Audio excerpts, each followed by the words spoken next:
a lo largo de la historia, las élites social y eclesiástica reprimieron los festejos colectivos por miedo a que estos minasen las jerarquías sociales. Ah, mira. ¿Eh? Ah, mira, qué interesante eso. Sí, Qué sí, interesante abordaje. sí. Eh, Que uno a veces no lo piensa. Dice, bueno, no en vano la tradición festiva inspiró a multitudes revolucionarias francesas y a múltiples levantamientos de esclavos y pueblos colonizados desde el Caribe a África Occidental, pasando por las llanuras americanas. Una historia de la alegría eh, toma como conclusión que somos seres sociales natos y que fuimos impedidos casi por instinto a compartir nuestra alegría y por tanto capaces de imaginar y quizás incluso crear un futuro más pacífico, ¿no? Que es, creo que justamente es lo que trae la alegría, ¿no? Un poquito más de paz y calma. Claro, a través de Eh, la sociabilización Así y en la que alegría podemos expandir un poquito nuestro ser. es un libro interesante porque ya te digo, recorre lo que representó la alegría a lo largo de la historia de la humanidad, ¿no es cierto? Y cómo, digamos, el sistema, el poder siempre trató de controlarla, ¿no? Bueno, podemos ver los ejemplos, por ejemplo, con la capoeira en Brasil, por ejemplo, que fue una especie de eh, expresión de los esclavos para expresar su alegría.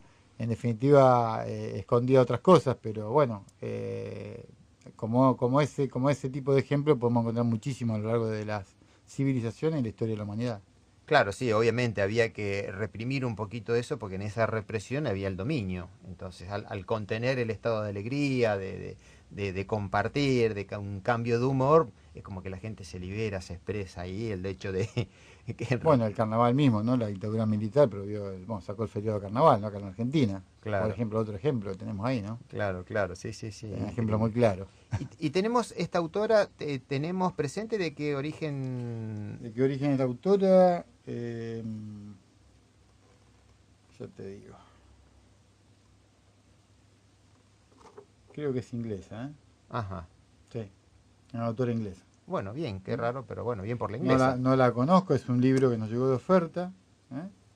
Es un libro de editorial Paidós, que es una editorial Una muy editorial muy prestigiosa. prestigiosa y muy conocida. Exactamente. Y es una autora, la autora escribió 14 títulos anteriores, ¿no? A este título que es Una historia de la alegría. O sea, ya es una escritora avisada. Entonces recordemos a la gente, Librería El Ojo, que está en calle Sarmiento 880, lo vamos a ir recordando con cada una de las exposiciones para que así se acerquen y puedan poder ver todas estas novedades. ¿Qué más tendríamos? Bueno, después el segundo libro que traje es un libro de editorial Artemisa, de Virginia Jaurie, escritora argentina, y el título es Mujeres en Tierra de Hombres, historias reales de la Patagonia invisible. Esta es una serie de relatos de historias de mujeres muy apasionantes en la Patagonia difícil. Comienza a lo largo del siglo XVIII y, por ejemplo, recorre la historia de Ana María Castellano, que es condenada por incitar a la fuga de los soldados de Fuerte del Carmen. Durante 3 días y 3 noches arden a lo largo de la pampa patagónica hogueras para honrar a María la Grande, Mira, cacique de guerreros tehuelches.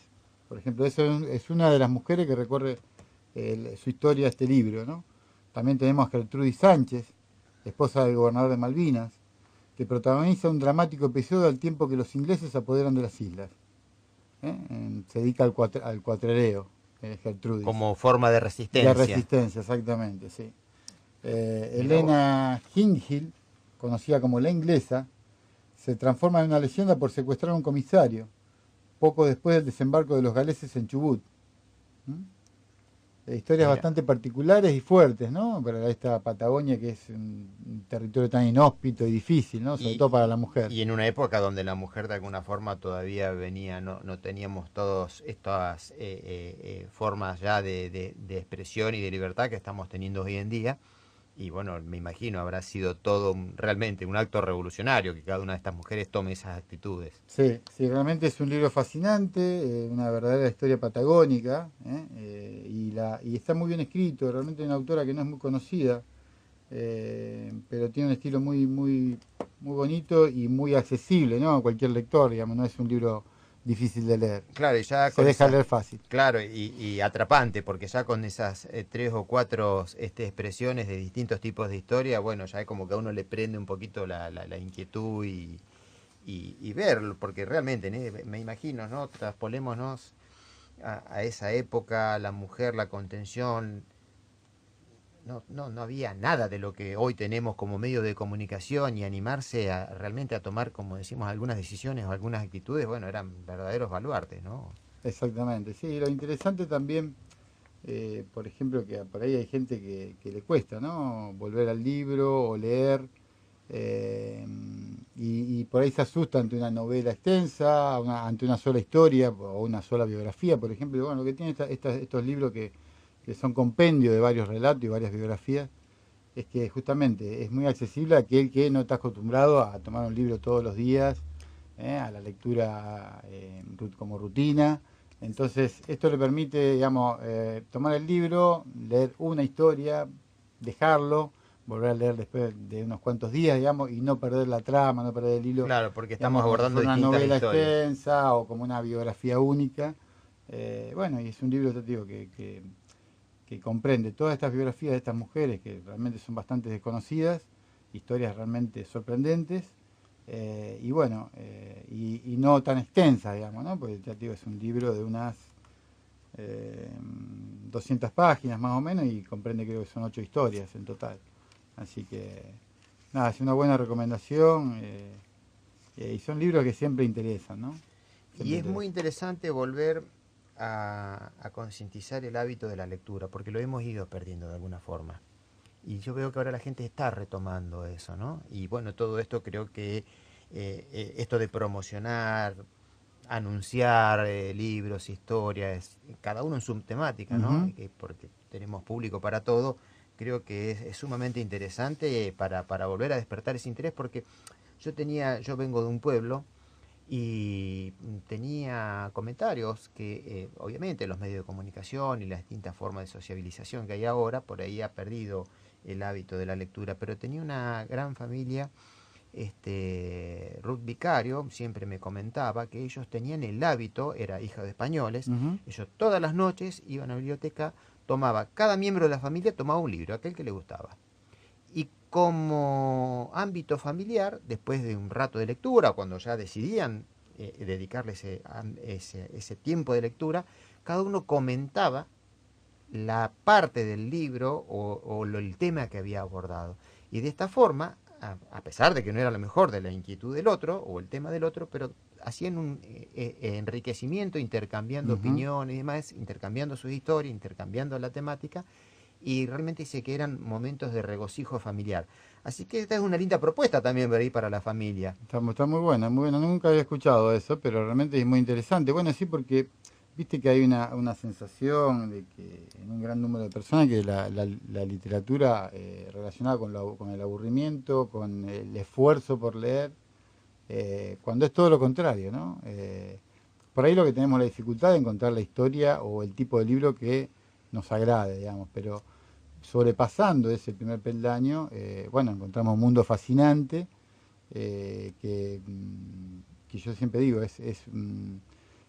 la lectura es terapéutica, ¿no? Es sanadora, nos deja vivir otras vidas, otras geografías, conocer historia, eh, como es limpiarnos la mente de las preocupaciones cotidianas, ¿no? Sumergirnos en otro mundo.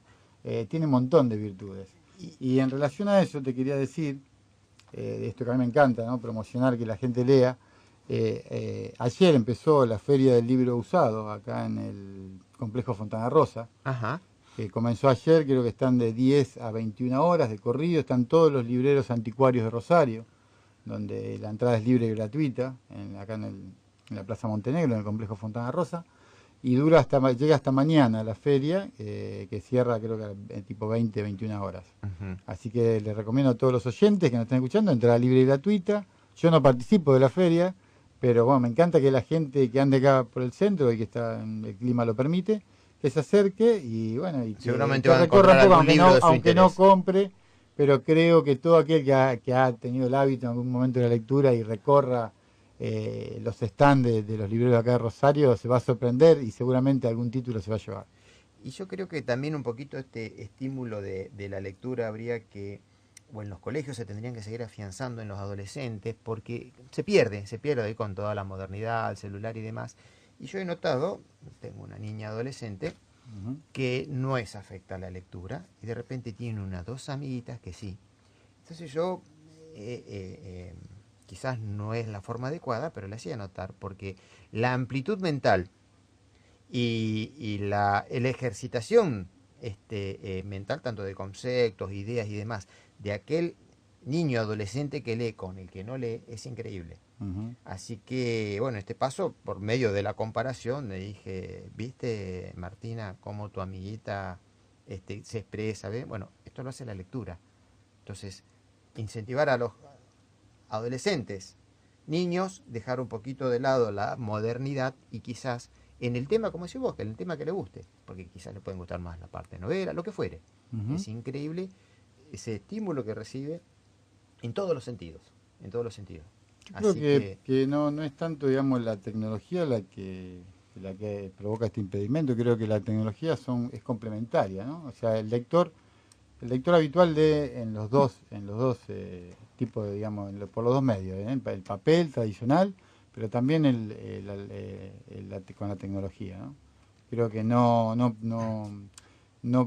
quitan el hábito, la tecnología no quitó el hábito de la lectura, sino que la quitaron, creo que otros parámetros sociales, ¿no? Modas, eh, otros paradigmas sociales, me parece. Pero la tecnología me parece que al contrario, que es complementaria y sumada al libro de papel ha sumado lectores, no ha quitado, pero sí pasa mucho con los chicos. Pero yo también tengo, bueno, en el local nosotros vemos que hay muchos jóvenes ávidos por lectura, digamos. Tenemos realmente, si bien tenemos un público mayor, también tenemos una juventud ávida de libros y que nos visita todos los días y que lo vemos, ¿no? Así que, nada, mucha esperanza y creo que el libro no va a morir nunca. Vamos a leer en papel por mucho tiempo más.